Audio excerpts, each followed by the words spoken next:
You said sorry before you even knew what for. The dish in the sink wasn't yours. The sharp tone in the room wasn't yours either. And still, that small word escapes your mouth almost before you've finished processing the moment. We tend to categorize this as being polite, or perhaps a little insecure. It feels like a bad habit, the conversational equivalent of biting your nails.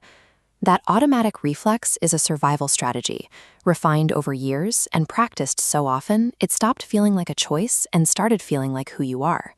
When you face danger, your body relies on autonomic stress responses. You fight back, you run away, or your system goes still and freezes. Psychotherapist Pete Walker identified a fourth response hidden in people carrying long histories of childhood pain.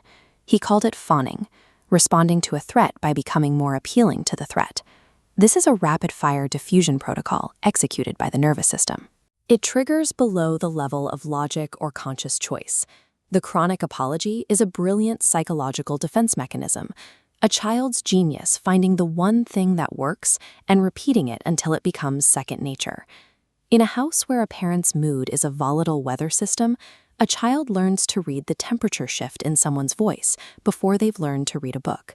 If you cannot run and you cannot fight, your only option is to become hypervigilant. You learn to adjust yourself instantly to lower the emotional pressure of the room. Taking the blame is the fastest way to break a cold front. When you take responsibility for things that aren't yours, the house feels safer for just a few moments. A developing nervous system recognizes this tactic works, hardwiring that sequence into your brain's permanent architecture. That childhood adaptation is a success of survival. The tragedy is that the nervous system keeps the program running long after the original environment has changed. In adulthood, the reflex continues to scan the horizon for weather that left years ago.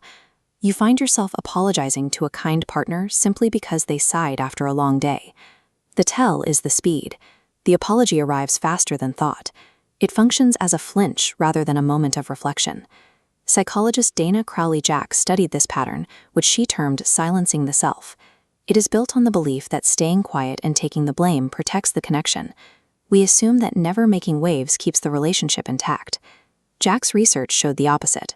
High levels of self-silencing correlate with more conflict and a lower sense of resolution. Smoothing over friction with fake apologies doesn't resolve the issue. It forces resentment where you can't see it, allowing it to compound beneath the surface. The chronic apology is an anxious bid, reassurance seeking dressed up as accountability.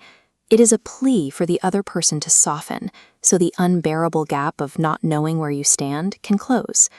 This behavior is often rewarded by the world. Bosses promote the reliability, and partners grow used to their preferences winning by default, which makes the internal drain nearly impossible to question. Every apology you didn't mean is a tiny vote against your own reality. Over years of overriding your own emotions to keep others calm, you start to lose track of what you actually think or want. This strategy eventually hollows out the relationship because nothing real is ever said, and it erodes the self, leaving you unable to tell who you would be if pleasing others wasn't an option. The word sorry serves two distinct functions that feel identical but serve opposite masters. The sorry of repair is an intentional act of genuine accountability. It requires reflection, an understanding of your part in a situation, and a desire to fix a specific impact. The sorry of safety is the preemptive flinch. Its goal is not repair, but the immediate closing of emotional distance to appease a perceived threat. Choosing to withhold this safety sorry isn't a loss of manners. It is the reclamation of your own reality and the trust you have in your own perspective. Your reflex is not a flaw. It was the bridge you built when you were small, to cross water that was genuinely dangerous. You are simply using a map drawn for a country you no longer live in. Since you cannot out-discipline a reflex, the solution is to build a micropause. Catch the half second before the word lands and ask, is this actually mine to repair, or am I just trying to make a hard feeling stop?